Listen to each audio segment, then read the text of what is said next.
What's up, guys? Mookie here with my 4th episode of Mookie's Meals. I got a very special guest with me, someone who's helped me along my entire journey. She's given me so much advice. I think sometimes she doesn't even realize that she'll give me advice that I'll genuinely use, like buying new clothes because I had to get rid of my old stuff. Anyway, what are we going to be cooking today, Kristin? We are going to be cooking a simple post-workout meal. So Mookie and I just knocked out a super hard workout with Kevin. So we're putting together something quick, something that has protein, carbs, and vegetables, and something that you guys can all make at home. So perfect post-workout meal, simple and easy. Awesome. I'm excited. I'm super hungry.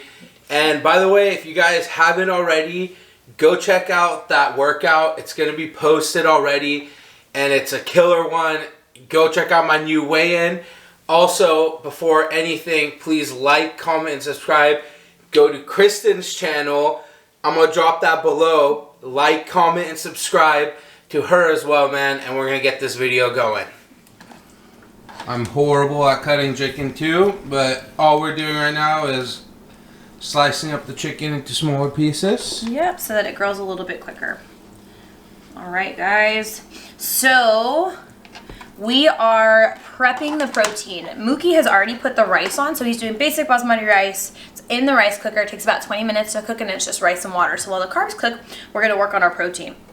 So we have organic chicken breast here. It's about a pound of chicken breast. So for those of you who are doing meal prep or you're counting how much food you're eating or your calories, I always recommend that you buy your protein in a measured package. So something that tells you it's a pound, something that tells you it's 20 ounces.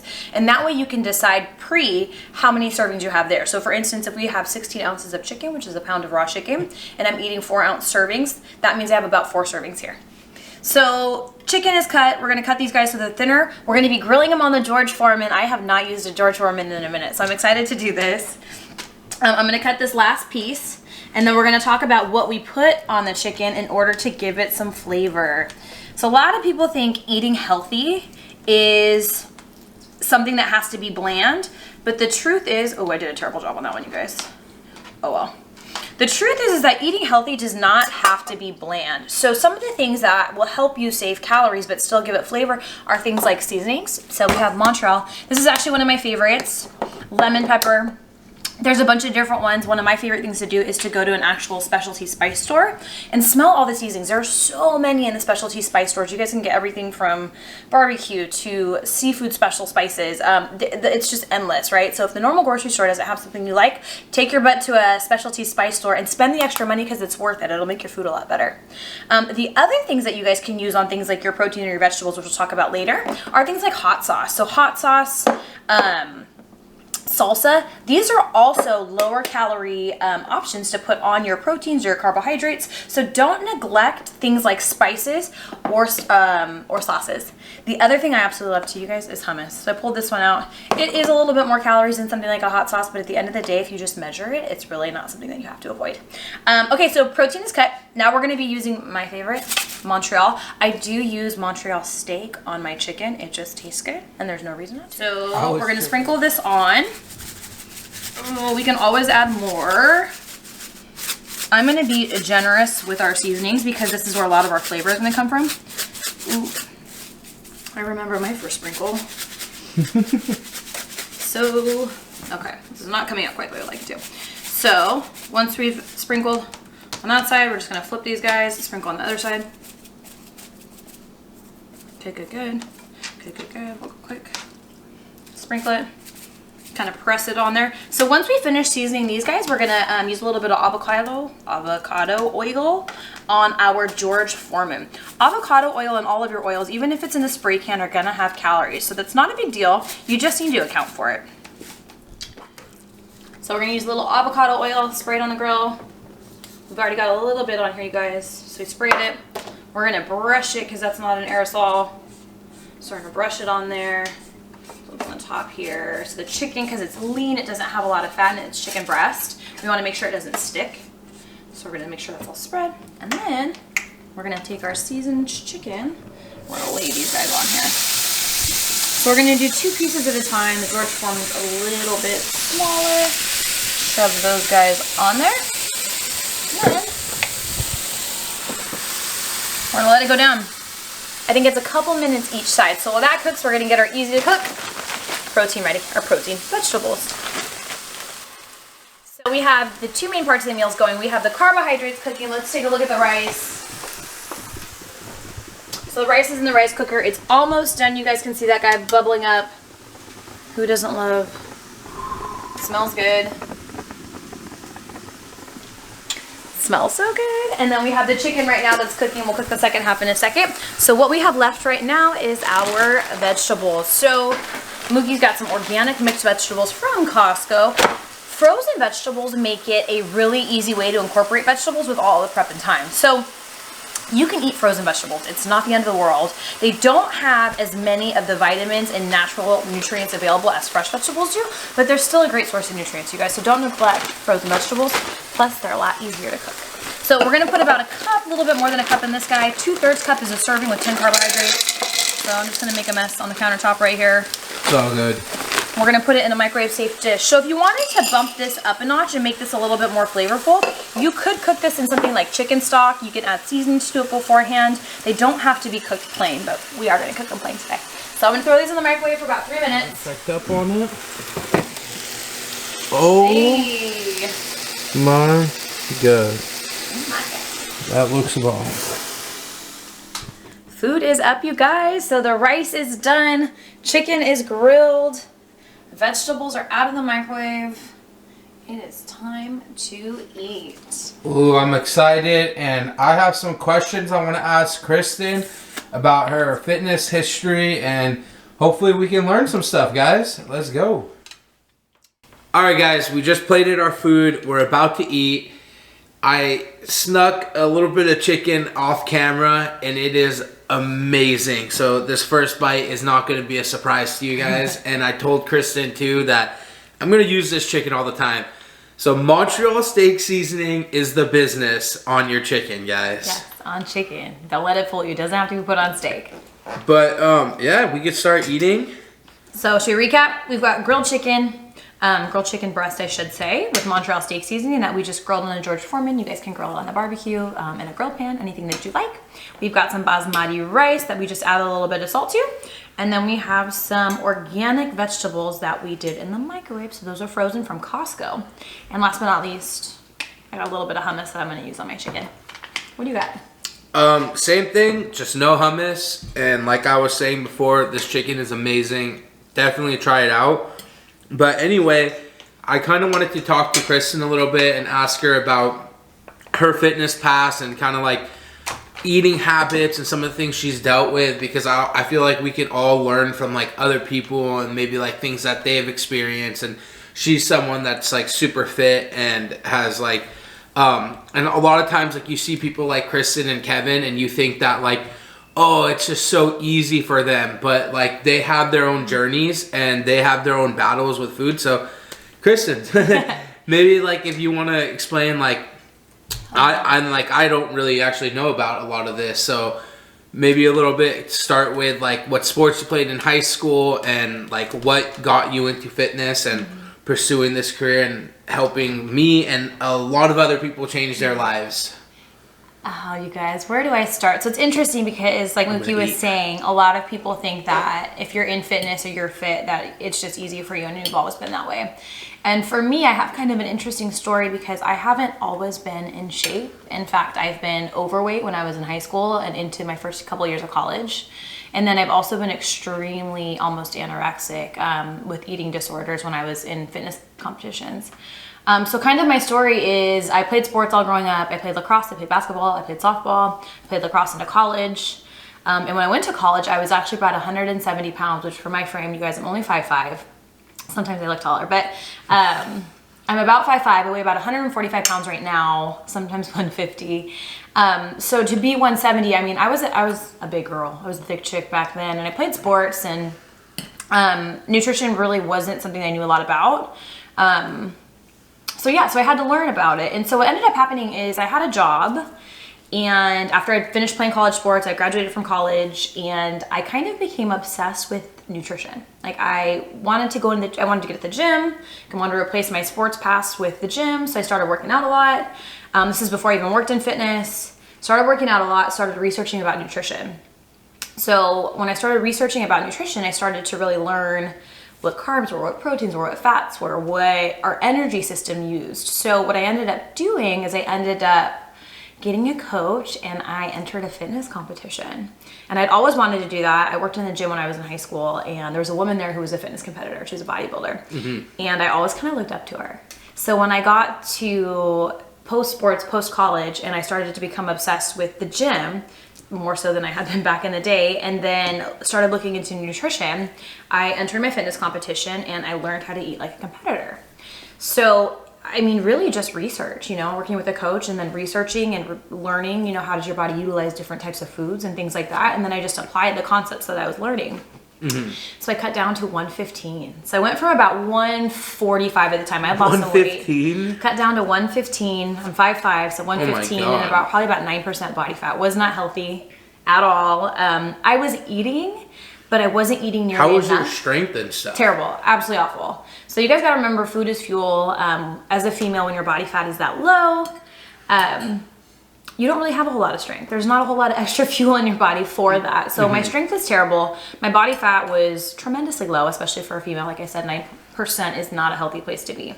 So I ended up competing, and I did really well, and I hated it. So I just wasn't healthy. My body was not healthy. I was pretty much anorexic at that point, and I couldn't gain weight after that for a long time. My metabolism was really jacked up. A lot of systems, you know, that your body does naturally were really jacked up. So it took me about 2 years to put weight back on. So from 115, I didn't get back up to 135, mainly because I was afraid to eat, you know, certain types of foods. We get so used to eating clean that eating food out, it's foreign. We don't want to do it. We're afraid of it. And I think like on the opposite way of as me losing weight, I can relate to that in a sense, because like I do get that fear that, oh, I'm gonna eat this, I'm gonna gain weight. But again, guys, this is something Kristin had told me about the 80-20 and having balance, and like that's been really important. So like, yeah, it's crazy on like how much I've been able to learn, and like especially like hearing your journey too. It's like, wow. Yeah. So something that really helped me, that I really try and help other people understand, is that food is fuel. Different goals require different types of fuel, and more or less than others. And so rather than being afraid of food groups, it's really about fueling yourself for performance. You know, whether you're an athlete or not, it's fueling yourself for your goals. So something that really helped me kind of get me out of the anorexic phase that I was in was learning that if I wanted to be stronger in the gym, which I did, I wanted to be stronger, then I needed to eat more. I needed to eat different types of foods. The other thing too is food is social. We live in American culture, and a lot of cultures, food is something that is social. So when you build a relationship with food where it's this food is good and this food is bad, it can cause a lot of problems for us, because now we're not eating any of the foods that are bad. We've built a fear against it.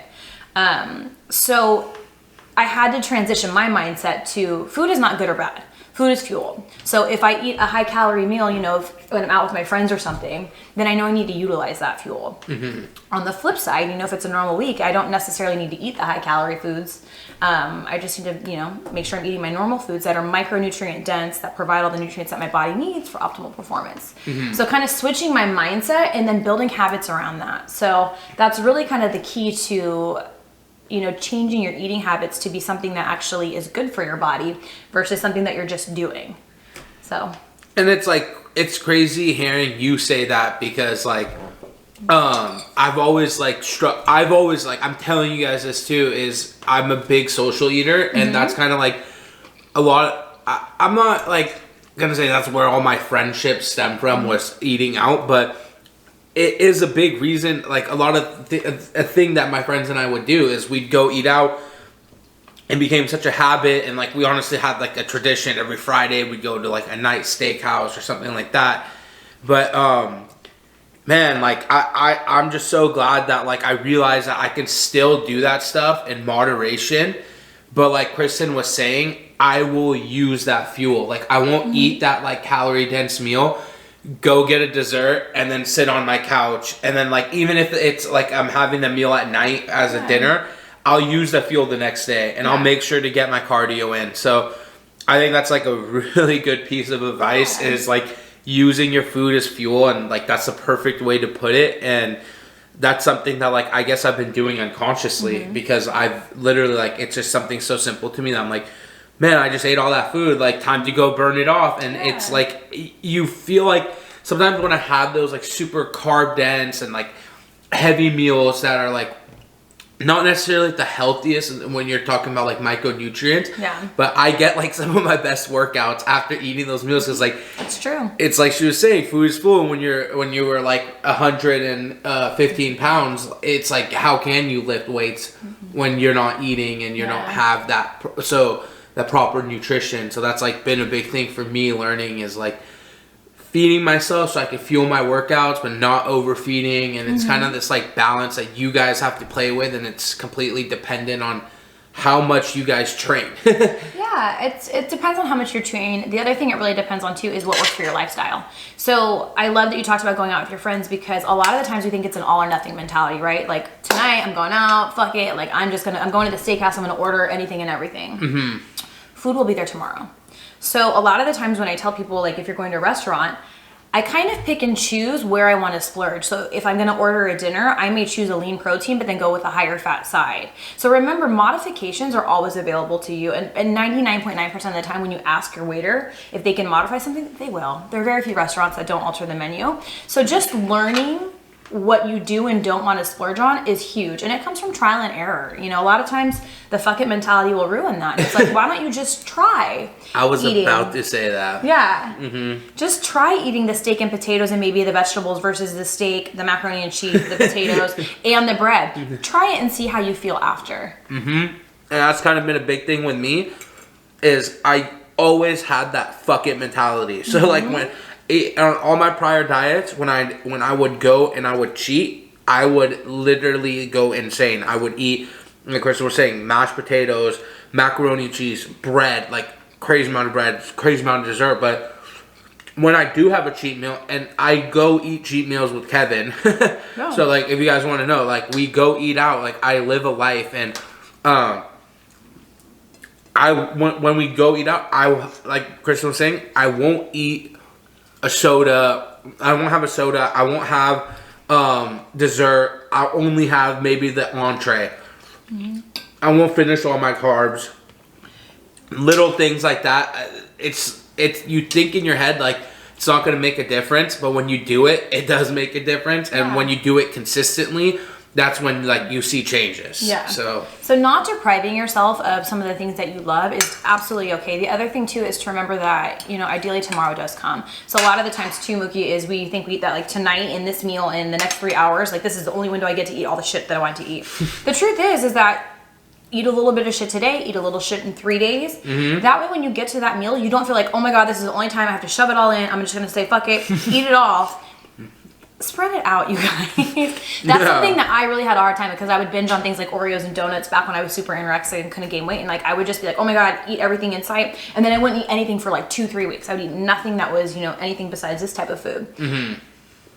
If I eat something every couple of days, like this morning, I had a muffin for breakfast. Like, I don't do it every day, but I will do it every couple of days. But guess what? The rest of the day, I eat really clean, and I'll eat really clean for probably the next 2 days until I feel like, okay, I kind of want something else again. Then I'll have a little something, and then again, I'm good for a little while.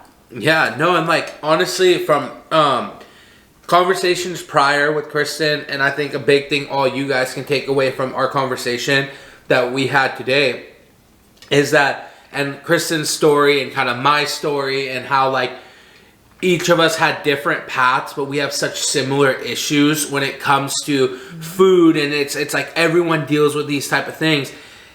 The biggest thing is balance, and that's what you have to incorporate into your diet and your lifestyle is balance. And it's something that I'm still working on. I'm sure Kristin, you still like have days where you're like eat probably really bad, but like Kristin now is a professional, so like she's been doing this for a long time, and so she has found that in her life, as well as Kevin and a lot of these people that we look and admire at and say like, man, we wish we were at that fitness goal. It's because they've been doing this consistently, and it's kind of something I've realized, and it's something I'm going to incorporate. Yeah, absolutely. So I did say the biggest difference between the people that you guys think, or we think comes easy, is that we've just put the habits in place, right? And a lot of it comes through trial and error. It's figuring out what works for you, through the consistency and something that now becomes natural for us, right? We're so used to just choosing this, right? We want this. This fuels the bigger picture. Yep. So it just makes it a little bit easier. And then remember, it's, food is temporary. It's something that we treat as permanent, and it's a very temporary thing. In 3 hours, we won't care what we eat right now. So just remembering that, you know what? So true. It's a very immediate satisfaction, but you have goals. If you have something that you're working towards, or if it's a social situation, remember that there's a bigger picture. Wow. So, I love that saying. You're not even going to remember what you were eating 3 hours ago. You do not remember what you ate 2 hours later. You may remember, but you're not going to be like, wow, I'm so upset I didn't eat the extra 5 potato chips. Like, you don't ever think that. Yeah, it's like, and I always think the opposite, like, shit, why did I eat those 5 potato chips? It's never the vice versa, so that's like, I feel like I just had a huge light bulb go off in my head. That's something I love to tell people. It's like we get so consumed because, again, remember that food is a chemical response in the body, right? So when you eat it, it's immediate satisfaction, which for a lot of us, you guys are going to work all day, you have kids, your day can be stressful. So to reach for something that's easy, that's filled with fat, carbs, sugar, it's immediately something that makes you happy, right? Yep. So you have to recognize when you're grabbing for food out of immediate satisfaction and when there's a bigger picture in play that you're trying to serve. So sometimes allow the food to just be food and delay the gratification, and other times enjoy the gratification. Yeah. Man, like, honestly, this has been like a big learning experience for me, and like just having this conversation. But please, guys, I appreciate everyone who's like watched. Kristin, if you have anything left, you want to shout out your YouTube? I'm already gonna have it all over mine. Yes, follow my YouTube, guys. Kristin Nicole. You guys can follow the Torres sisters story on there. So they are on their weight loss journey, very similar to Mookie. Mookie, they love you. They look up to you. Oh my God. Sorry to interrupt. Torres sisters are freaking killing it, dude. I have been meaning to talk to you guys about this. Please go watch this. These girls are literally working so hard. I see it day in and day out. Every time I go to Kevin's house, I make sure to ask them about it and keep updated. And I want you guys to ask them, drop comments in Kristin's YouTube, and like this, like I hate to admit, I read comments, and seeing all the stuff that you guys said motivated me, and like say that same stuff and spread that positive energy. It makes the biggest difference. Absolutely. The girls are hilarious too. So for any of you guys that are sisters or anything out there, even if you're just a girl, their story is good. They are hilarious, and it's very real. All right, guys, that wraps it up, and I pretty much didn't eat any of my rice. I ate all the chicken. I feel bad. I had Kristin talking this whole time. She didn't even get a chance to eat. But if you guys could please like, comment, and subscribe, and turn your post notifications on.